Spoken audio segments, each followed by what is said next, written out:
নবী সাল্লাল্লাহু আলাইহি ওয়াসাল্লাম বলেছেন, রাতের বেলা তোমরা বাচ্চাদেরকে সন্ধ্যাবেলা ছেড়ে দিও না, আগে ভালো করে সন্ধ্যাটা হয়ে যাক, যদি ছাড়তে হয় তারপর ছেড়ো।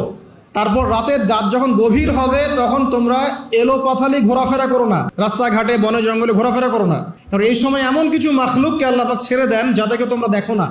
এখন বিজ্ঞান যেটা প্রমাণ করতে পারে নাই, এটা কি বিজ্ঞানের ব্যর্থতা না ইসলামের ব্যর্থতা?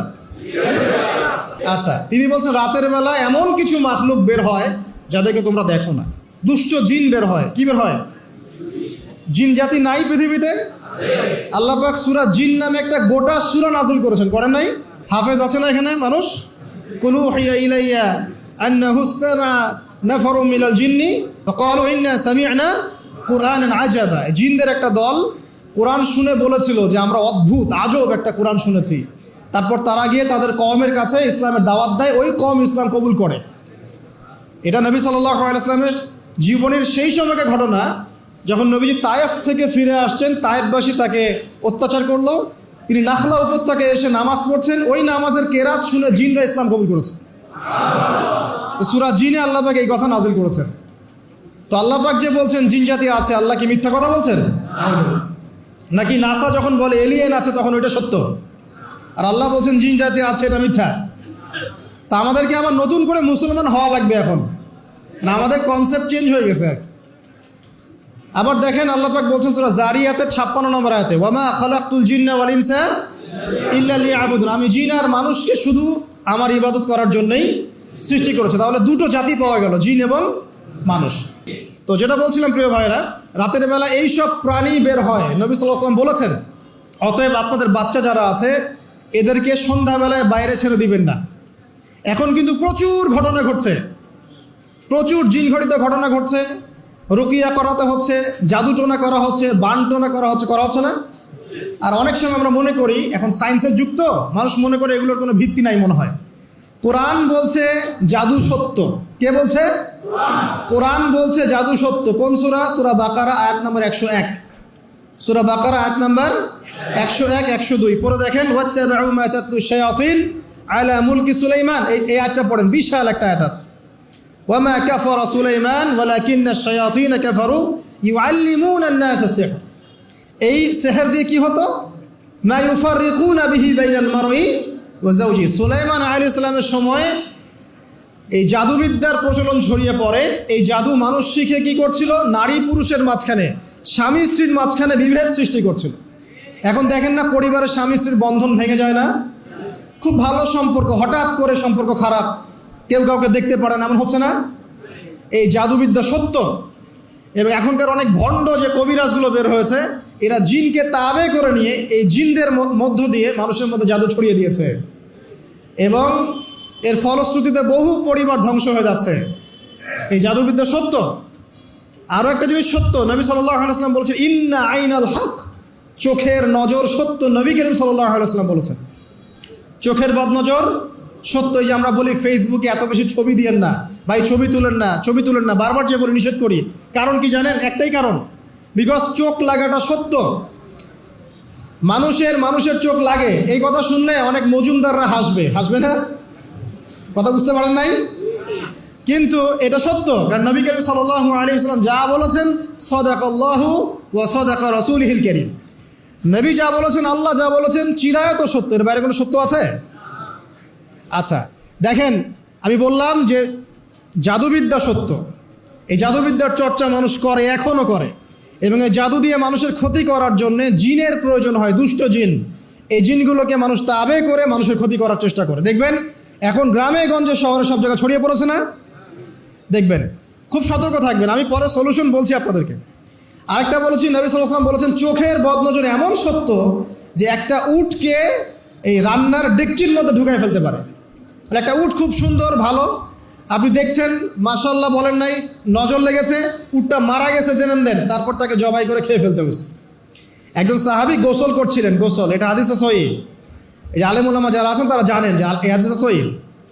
একজন সাহাবী গোসল করছেন, তার গায়ের চামড়াটা খুব সুন্দর ছিল, একদম স্কিনটা অনেক সুন্দর থাকে না এমন কিছু মানুষ? আচ্ছা, এখন আরেকজন সাহাবী এই গোসল দেখছেন দূর থেকে, দেখে বলছেন যে কি চমৎকার তার শরীরের রংটা, যেন কুমারী নারীর মতো, অনেকটা এমন একটা কথা তিনি বলেছিলেন, সাথে সাথে এই সাহাবী অজ্ঞান হয়ে পড়ে গেছে। কোন সাহাবী? যিনি গোসল করছিলেন। এটার আপনি কোনো ব্যাখ্যা দিতে পারবেন না। তো এখানে কোনো সায়েন্স দিয়ে বা মেডিকেল সায়েন্স দিয়ে আপনি কোনো ব্যাখ্যা করতে পারবেন না। একটা ব্যাখ্যা দিতে পারেন, কিন্তু কেন সেটা হলো সেটা আপনি অ্যান্সার খুঁজে পাবেন না। তো নবী সাল্লাল্লাহু আলাইহি ওয়াসাল্লামের কাছে নিয়ে যাওয়া হলো তাকে। তিনি বললেন যে এই ব্যক্তির ব্যাপারে কি কেউ ভালো মন্দ কিছু বলেছিল? তখন একজন সাহাবী বললেন, হ্যাঁ, অমুকে বলেছে এর স্কিনটা অনেক সুন্দর, তো ওকে ডেকে নিয়ে আসো। ওকে ডেকে আনা হলো। ডেকে আনার পর নবীজি তাকে অনেক শাসালেন, তোমরা তোমাদের ভাইদেরকে কি মেরে ফেলতে চাও? তখন এই সাহাবী তো অবাক, আমি আবার কখন মারতে চাইলাম ইয়া রাসূলুল্লাহ? আমি তো মারতে চাই নাই, আমি তো খালি বলেছি যে তার গায়ের রংটা অনেক সুন্দর। তখন তিনি বললেন, কেন তুমি সুবহানাল্লাহ বললে না? কেন তুমি মাশাআল্লাহ বললে না? যখন মাশাআল্লাহ বলবেন, সুবহানাল্লাহ বলবেন, নজরটা লাগবে না। আর যখন আপনি মাশাআল্লাহ বলবেন না, সুবহানাল্লাহ বলবেন না, দেখবেন নজর লেগে গেছে। আপনি বিশ্বাস করেন ব্যবসা খুব ভালো চলছে, মানুষ বললো যে বাহ তোর তো ব্যবসা হেভি, লালে লাল শাহজালাল, ঠিক আছে, দেখবেন আপনার কেনা বেচা বন্ধ হয়ে গেছে। এরকম হবে, আমার কথাটা বিশ্বাস করেন। এটা কিন্তু সায়েন্স প্রমাণ করতে পারবে না, আল্লাহ এবং তার রাসূল বলেছেন, তার উপরে কোনো সত্য নেই। আছে সূরা কাহফ 29 নম্বর আয়াত পড়ে দেখেন, আল্লাহ পাক বলছেন, ওয়াকুলিল হাক্কু মির রাব্বিকুম, সত্য সেটাই যা তোমার রবের পক্ষ থেকে আসে। ফামান শাআ ফালইউমিন, যার ইচ্ছা হয় বিশ্বাস করুক, ওয়ামান শাআ ফালইয়াকফুর, যার ইচ্ছা হয় সে অস্বীকার করুক।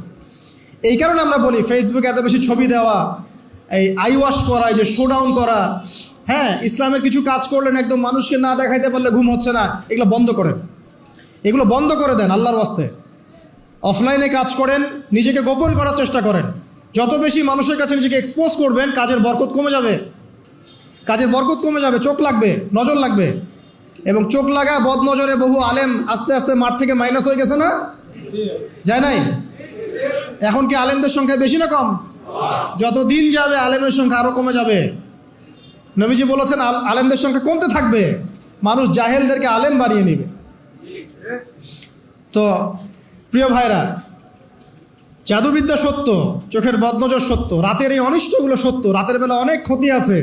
এই জন্য নবীজি বলছেন বাচ্চাদেরকে বাইরে বের করো না, এবং তোমরাও রাত যখন গভীর হবে তখন এদিক ওদিক ঘোরাফেরা করো না। দেখবেন রাত যত গভীর হয় আমাদের শহরগুলো তত জীবিত হয়, তাই না? তাই না? রাত যত গভীর হচ্ছে শহর তত জীবিত হয়। চায়ের দোকানে আড্ডা বেশি, ওই সিনেমা দেখছে, টিভি দেখছে, ক্যারাম খেলছে, লুডো খেলছে। ঘুম নাই। ঘুম কখন? ফজরের আগে আগে। ফজরের নামাজ কিন্তু নাই, ফজরের ঠিক আগে আগে আবার ওই যে জোহরের নামাজের সঙ্গে উঠতেছে। এখন আমাকে বলেন, এরকম জেনারেশনকে দিয়ে কি আসলে ইসলামের কোনো খেদমত হবে? আচ্ছা, নবীজি রাতের বেলা আর্লি ঘুমাতেন। আল্লাহ পাক আমাদের সবাইকে তাড়াতাড়ি ঘুমানোর তৌফিক দান করুন। হ্যাঁ, আপনি ইলম চর্চা করলে রাত জেগে থাকতে পারেন। আপনি যদি জ্ঞান চর্চা করেন রাত জাগতে পারেন। আপনি কোনো গবেষণা করছেন, নামাজ পড়ছেন বা কোরআন হিফজ করছেন, আপনি রাতের আর্লি উঠবেন, এটা আলাদা বিষয়। কিন্তু কমনভাবে আমাদের এই যে ফেসবুক, ইউটিউবিং ইত্যাদিতে আমরা লিপ্ত থাকি, সারা রাতটা কাটাই আড্ডাবাজি করে, এগুলো বন্ধ করতে হবে। এগুলো বন্ধ না করলে ফিজিক্যালি আমরা সুস্বাস্থ্যের অধিকারী হতে পারবো না।